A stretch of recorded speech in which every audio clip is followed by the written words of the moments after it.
Hello, welcome, and thank you for joining our conversation on the regulation of AI used by insurers. There's been increased regulatory activity surrounding this topic of insurance AI globally and here in the US. Recently, a circular was issued by the New York Department of Financial Services. The circular came following a bulletin issued by the NAIC. Part of what we want to talk about today is how that NAIC bulletin compares and contrasts with the New York circular. I'm joined today by Kathleen and Zev. We all practice in insurance regulatory, but we all come from it from different perspectives. Kathleen is a litigator, and she's also a regulatory lawyer. But for the past 4 years, she has served herself as a regulator. Zev, on the other hand, comes from this as a PhD. He's also the head of DLA's responsible AI testing teams. Then lastly, you have me as a litigator who defends against class actions and does administrative hearings that involve AI, also involve the use of models and rate making. So let's get to it. Today, we're going to talk mainly about the New York circular, as well as the recent activities we've seen in other states. Before we get to that, Kathleen, would you please just comment generally on the current state of AI use by insurers? Well, sure, and I'll comment on it, fundamentally, I guess, from the standpoint of a regulator's perspective. So, what we see throughout the insurance industry is the increased usage of AI technologies in order to make decisions. So what AI and sort of advanced mathematical computing, big data have enabled companies to do is to do that better. So we're able to take data, we're able to evaluate that data, analyze that data, determine patterns from that data, and apply it to the business of insurance in a quicker way, a more objective way, and a way that allows the industry to be more nimble and quick. The reason that this industry is still able, for example, to write in an environment where climate change has such a dramatic impact on perils is the ability to quickly assimilate information and use that information to be much more precise and segmented. So AI is a method of doing things that the insurance industry has done well and effectively for a very long time. But because it works through processes and through data that is sometimes opaque, more difficult to access, more difficult to understand, and because when there is an error or a problem, it's much broader, right? So it has a huge impact as opposed to one or two people. A model acts on a very large number of policyholders. It brings with it some of its own concerns, right? And so the way in which we as insurance regulators, when I was an insurance regulator, would address that is through what are the additional controls and processes that we need to put into place in order to mitigate some of the concerns that may exist when we're operating in this space and in this area. The New York circular also followed several months later the NAIC bulletin. Are the two, Kathleen, are they same? Are they different? How do they compare? So there are ways in which they are similar and there are ways in which they are different. So I think if you were to talk to Superintendent Harris, she would say that the New York circular is aligned with the bulletin. She's right with respect to that. Like the bulletin, it applies to all lines of insurance. It starts out with a clear acknowledgement of the value of and the support for the use of innovative technologies. It grounds its guidance and its directives in existing statutory law and talks about the fact that regulated activities must meet those regulatory standards regardless of the method that you're using, including artificial intelligence. It lays out a governance and risk management framework that is primarily descriptive and again expects companies to follow the existing New York law with having an enterprise risk management and a governance process in place. It discusses levels of documentation that will be expected in order to facilitate regulatory review investigation. It follows the bulletin's approach with regard to third-party vendors, model and data vendors, that there is an expectation the company is responsible for what they use, and it adopts the language of the NEIC's bulletins on an expectation that the company will perform appropriate diligence and at least seek certain contracting terms in its agreements with those third-party vendors. So in those ways, there is a lot of similarity, but there are important differences between the approach that the NEIC took and the approach that New York is taking.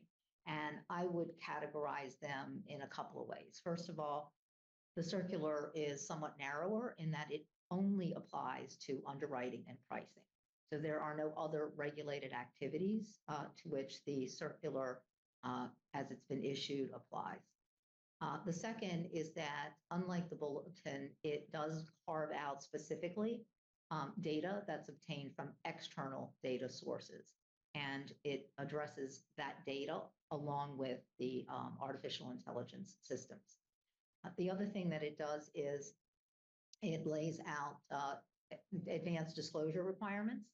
So, for example, when there are decisions that are made that may be based on external data or may have been reached through the use of artificial intelligence systems, the circular explains that when that notice of that adverse determination is made, you need to disclose that information. And I think perhaps, though most significantly, what it does is it addresses qualitative and quantitative analysis and testing assessments that the circular indicates that carriers should be performing when they use external data or when they use AIS.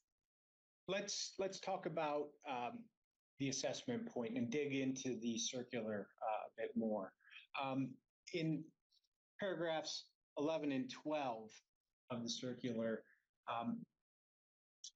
it discusses proxy assessment and the validation of data. And we're talking about external data sources only in these paragraphs. Kathleen, there's a reference to correlation to a protected class. How do the risk factors come into play in that assessment? So specifically here, the circular is focusing on external data. So this particular section on sort of proxy under that particular paragraph and proxy assessment is saying that if you're using external data, then what you should evaluate the extent to which that data correlates with a protected class. So if you have external data then you're using information from that. And I have no reason to believe that any carrier is particularly using this. But if you were to look at magazine subscriptions, what magazine do you subscribe to? Do you subscribe to, Daredevil, flying, right? So, and someone's going to look at that as a potential risk factor for a life insurance product, right? This is a Daredevil. So if you were to look at that variable, that piece of information, subscribing to this type of a magazine, does that correlate with your membership, someone's membership or status within a protected class? And in a way that could result in unfair discrimination. So that's sort of the standard that they have set out. I would defer to Zev in talking about what does that mean and what do you do with that? Yeah. Great point, Zev. You put your mathematician hat on. How can this be done? I mean, there's some guidance here in the letter and some things left a little bit open, which I would say require some expert advice and some tooling that would vary based on the specific application, right? Magazine subscriptions is one example. There may be other things that require other analyses, but exactly right. This is looking at external consumer data and information systems and evaluating whether those are correlated with protected categories or PCs. And there are some standard mathematical approaches to evaluating whether correlations are legitimate or likely occurring non-randomly or randomly. So some standard mathematical tools are available in statistics to evaluate things like Pearson's correlation coefficient and others like that, that can be used to evaluate whether the correlation is likely occurring non-randomly. That's the best way to think about it from a statistical perspective, because everything's a little bit correlated with something else. It doesn't mean it's a real correlation. And there's plenty of examples in the world of spurious correlations that have nothing to do with anything. And whether those are meaningful is another step that's contemplated here. And it follows that even if you have something that's correlated or is a proxy, as it's described in paragraph 12, it doesn't mean that that's the end of the inquiry. It's actually just the beginning. And it states specifically that insurers should then consider whether the use of those correlated proxy data are required by a legitimate business necessity. I think even before you get there in 13, I think what it's important to understand is that in 13, the New York Department is recognizing the tension that can exist between what is a legitimate factor that is highly predictive of risk and yet may also correlate with a protected class. And it's very clear here that if you have variables that are predictive of risk, sort of independent of the status connection, there's nothing wrong with using those variables, right? I think, and it's focusing that particularly with respect to external information and what external information you can use in the first place to get to the next sort of evaluation of which Zev is talking about, the analysis of impact and alternative variables. And I think that takes us to paragraph 15 of the circular, which seemingly refers to disparate impact analysis, but without using those express words. It refers to an assessment of whether AI produces disproportionate adverse impacts. I mean, there's definitely some thoughts around this on how to interpret it, both from a legal perspective and from a statistical analytic perspective. And for sure, I mean, there are some best practices around analyzing data of this nature. But to be clear, there's definitely some room left open for interpretation. And again, like it matters a lot. The context matters a lot for these types of analyses. So I'm not going to sit here and tell you there's one specific answer or one specific way or threshold for saying, yes, this is definitely an adverse impact that's problematic versus one that's not. The letter definitely hints towards or even gives guidance, I would say, for the specific statistical tools that one can use. And I would also just in general always approach analyses using best practice statistics, using the most commonly accepted thresholds for evaluating statistical results. The letter lists a bunch of different specific tools like adverse impact ratio, marginal effects, z-tests and t-tests, and drivers of disparity, just to name a few.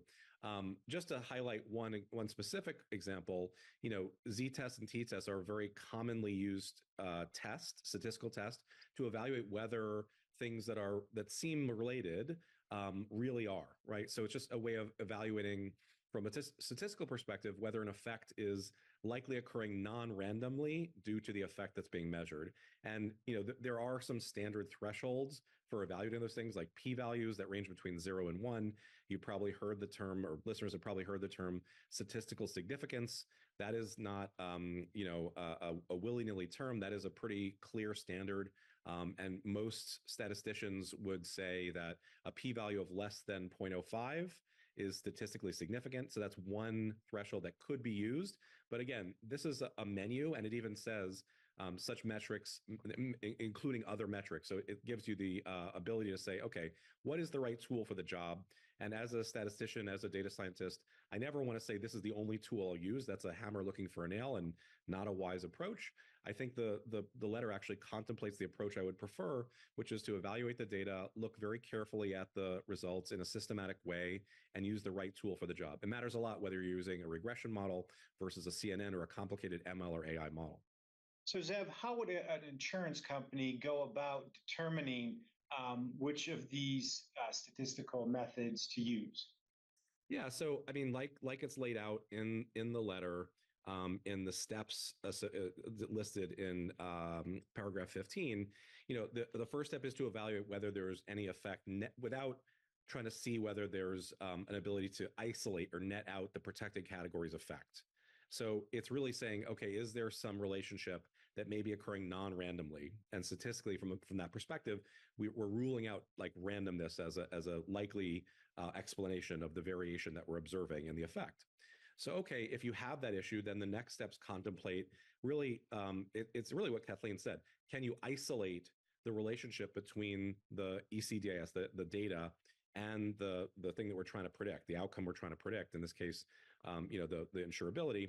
And the answer, the way to do that, the tools that you would use there, again, vary depending on what models you're running. So, for instance, if you're running an ML model, machine learning model, in paragraph 18, Roman numeral 6, it literally lists shapely values, which are a great way of doing exactly that, isolating the effect of specific variables, net of the others. Of course, there are other explanatory techniques that they list there, like regression coefficients and other things like that, that you would use for different models. I would add one thing to that, and I'm enjoying this with you guys because you know what a big insurance regulatory nerd I am, and of course, everybody that knows me in this space knows that. So I could literally talk about this all day long. But one of the things I think where paragraph 15 is different is that it does essentially point to a disparate impact analysis, although as Mike has said, it doesn't call it that, right? So it says, look, you're supposed to have a sense of whether or not there is a disproportionate treatment or a disproportionate impact. And then if there is there a legitimate reason for that there to be using that variable in the first place? So that's kind of the standard unfair discrimination assessment. That is, does it point? But then it asks for another step, which is there a less discriminatory variable that would essentially get you to the same place? Now, the language can be parsed much more carefully than that, but I think it is that last point that is where New York steps outside where any other state has gone. So I think it's going to be interesting to see how this plays out overall. But I also do think, Zev, that your comments about the ability to sort of isolate a variable, because part of what's challenging is that these variables are all incremental in value, right? It's an entire methodology. It's like if you pluck one out, does the system ever work as well as it fits in? And step 3, I totally agree, Kathleen, totally right.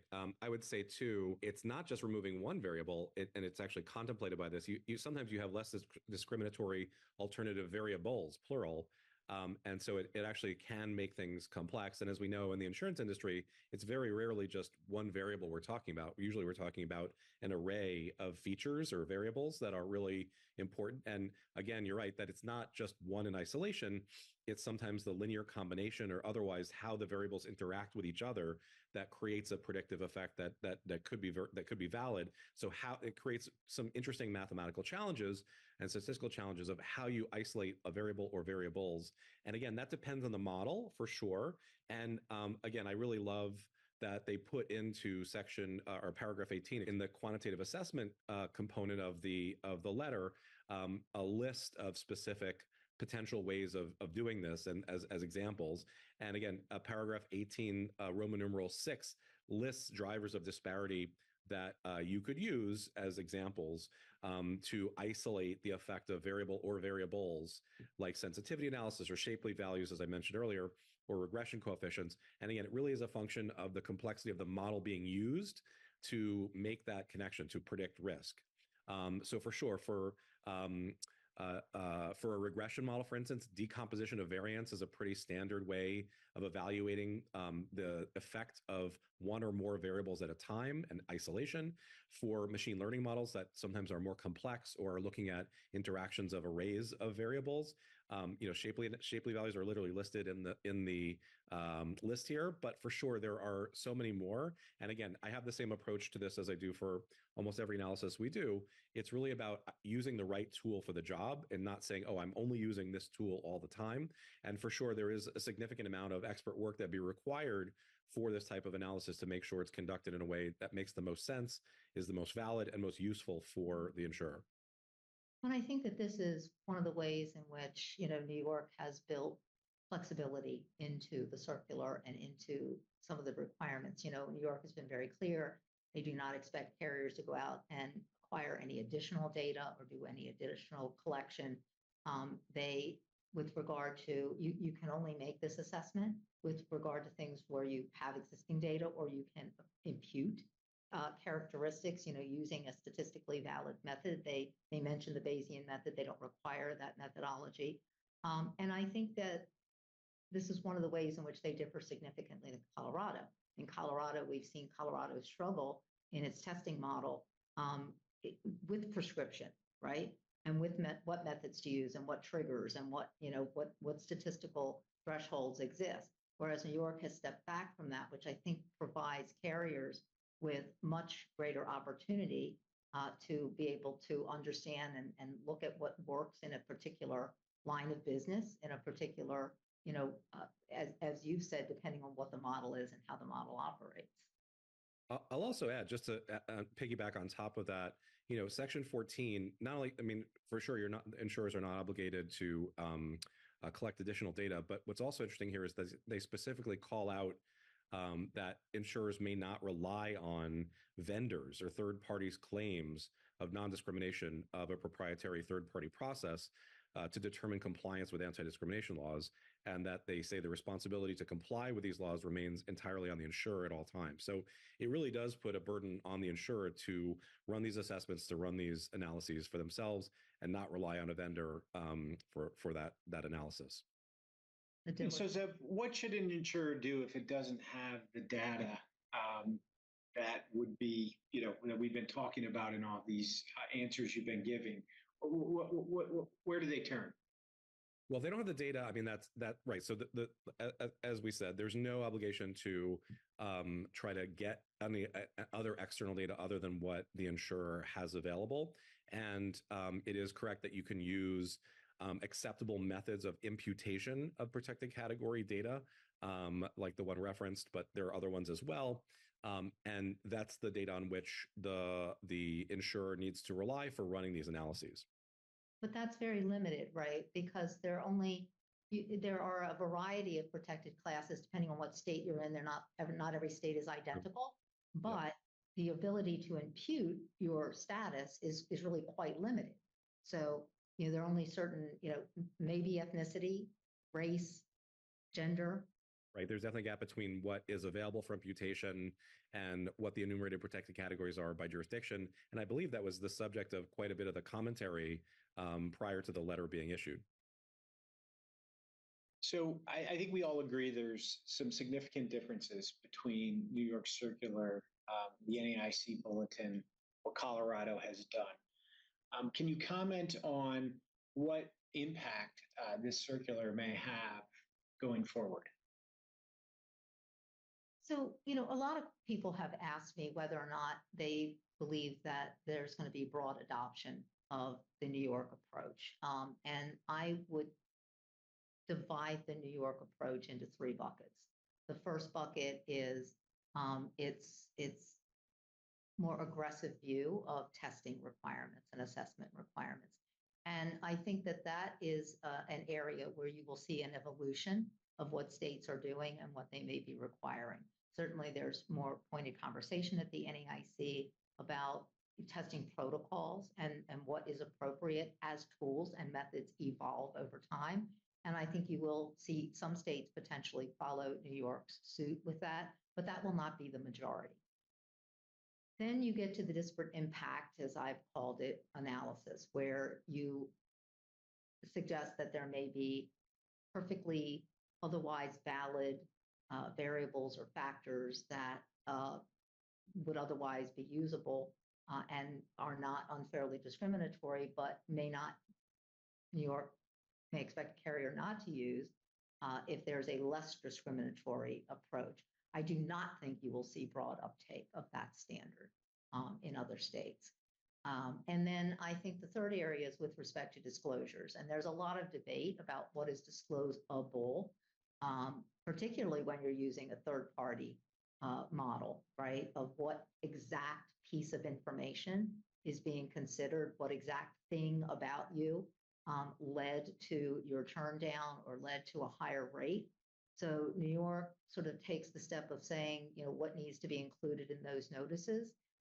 And I would not expect a broad uptake on that level of detail in the notices at this point in time. But those conversations are happening at the NEIC of how much information consumers should be given so that consumers can react to an adverse determination.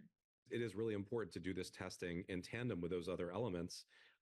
So they interact. It's very common that we get under the hood, we do quite a significant level of sophisticated testing, and then that feeds into how the governance and other components play out, including litigation avoidance strategies and other kind of strategies for how to conduct business. There's also a cadence suggested for this type of testing that's important that the letter addresses. So we often not just think about testing as a one-time thing that we do once, but we want to set insurers and other organizations up for success in their testing, so their protocols are in place at a responsible cadence for re-review as necessary, and that depends on the model, model drift, and other things that might factor into why you would need to test and retest over time to ensure compliance.